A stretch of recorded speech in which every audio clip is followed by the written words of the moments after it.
Well, hello, St. Peter's. It's a gift and a privilege to be invited to say a few words to you today. My name is Rick Faw, and I work with A Rocha Canada. What is A Rocha?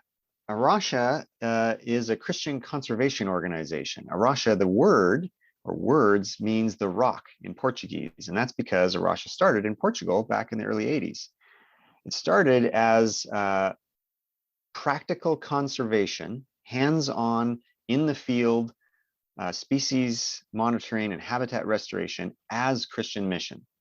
And that kind of core thread has continued in the decades since.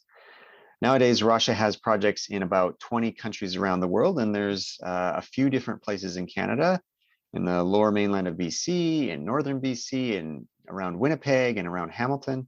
There's projects that we have currently. What is it that we do? Well, the core work, like I said, is hands-on species monitoring and habitat restoration. So, for instance, in south of BC, in Surrey, we were part of discovering, say, the Salish sucker. It's this tiny, very ignoble fish but it is threatened. It only exists in a handful of watersheds in the world, and one of them happens to be in the river that we work in, and it was thought to be extirpated until one of our interns discovered it in a pond on our site. Globally, A Rocha Ghana, for instance, is involved with the Atiwa forest. This is a forest that has a huge number of endemic species that are found there and nowhere else. Rocha Ghana has been a part of identifying that for instance, the white-naped mangabey exists in this forest. They use camera traps to document its presence, and they're leading the charge to defend the forest because it's also the source of fresh water for a few million people in the country, and the forest is under threat from offshore mining interests. So these are some of the ways that A Rocha's works. We also run things like day camps. So we try to connect with kids and with adults why caring for creation is important, how to do that, and why it's part of faith. Why is it part of following Christ?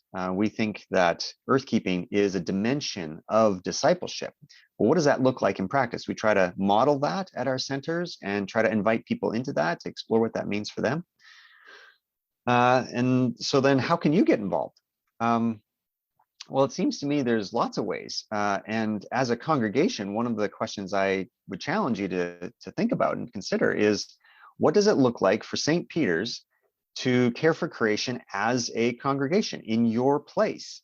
What's going on in your local watershed? Who are the people that are currently championing defending biodiversity loss and trying to improve that? Who are the people that are maybe even within your own congregation or at least within your neighborhood? And how can you partner with them and get involved?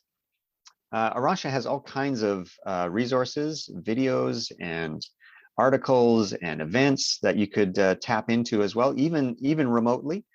So those are certainly possible. But the very first thing I'd suggest is, like, what can you do within your congregational life, whether that's on a Sunday morning, whether that's during the week, as part of your building maintenance, as part of your worship life, as part of your missional life. Get involved in what's local. So you will know your spot better than I. What is happening and how can you participate in that? I think another thing that comes to mind is, well, maybe just to illustrate that. For instance, A Rocha has a 360.org website. And this is a way for a parish, a congregation, to audit your climate footprint, your carbon footprint, so the impact on climate change. It's a useful tool that can help you articulate, hey, here's some ways that our life together has a bigger impact or a smaller impact. And then the tool also will then suggest, hey, here's some things you can do about it to change.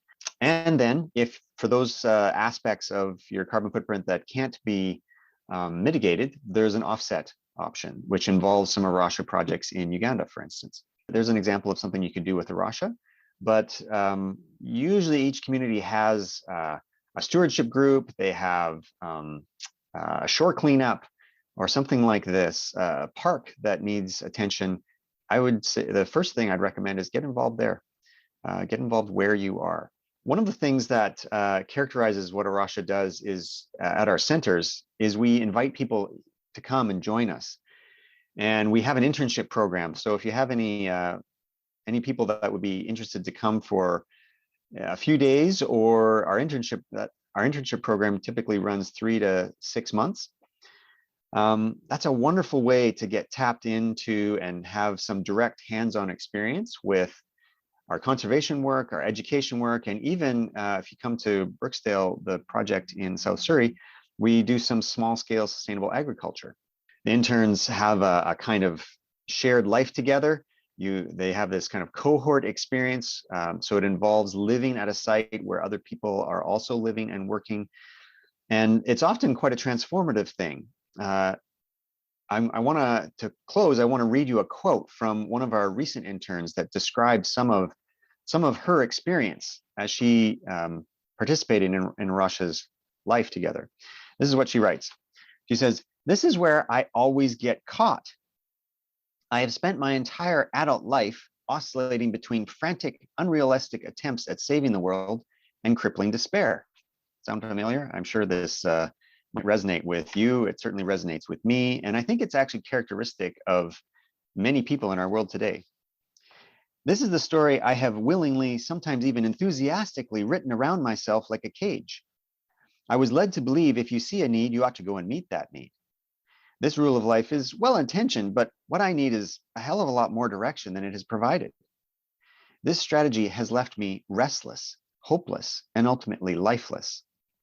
Today, I itch to tangibly care for creation, but most days I'm simply too tired. Life has been far from a fairy tale, and so I distrust them. The picture is usually painted in broad brushstrokes that gloss over the complexities of life. The story is often one of either ignorance or escapism. I have been expecting this fantastical land of A Rocha to be at least one of these things, but once again, I stand corrected. I have found myself dwelling in a place where hope is founded, delight is genuine, and rest is a given. This is not some naive escape from the harshness of life. If anything, it exists as a direct response to the surrounding predicament in which the world is found. Throughout my time here, I have acquired no simple conclusions to any of my questions, hurts, and dreams. This I appreciate. I possess no patience for such things. However, I am learning to hope, learning to rest, maybe even learning to live. Being blessed into loving the land, and to do this alongside others has done wonders to my being.